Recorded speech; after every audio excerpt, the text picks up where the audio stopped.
Now let's simplify this expression here.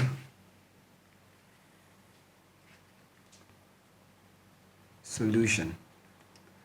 Now if you observe, you see that we have our bracket and then we have the others here before the division. So the way to solve this is to first open these brackets and then we perform whatever is within the brackets before we then divide the answers by each other. So starting with the first bracket, we would have 2 whole number 1 over 3 now multiplied by 4 over 7. And when we convert this into an improper fraction, we have 3 times 2, which gives us 6, plus 1, and that's 7. So 7 over 3 multiplied by 4 over 7.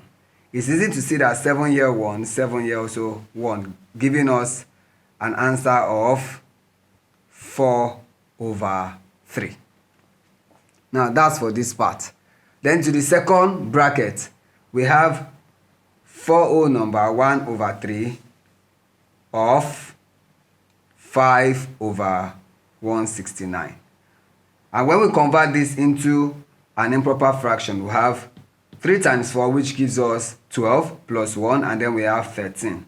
So 13 over 3 multiplied by 5 over 169. Now you will see that 13 here 1, 13 and 169 will give us 13, giving us 5 over, now 3 times 13. So when we have 13 multiplied by 3, we would have 3 times 3 giving us 9, and then 3 times 1 giving us 3. So we have 39. Therefore, the expression can then be written as 4 over 3 divided by 5 over 39. Now let's solve that.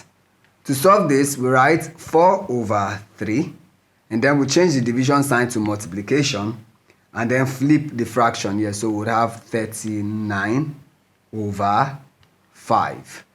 And you see that 3 here 1, 3 in 39 would have 13. So we have 4 times 13 over 5. Now what is 4 times 13? 13 multiplied by 4. 4 times 3, that is 12, so 2 carry the 1.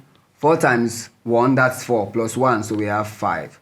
This gives us 52 over 5, which is an improper fraction.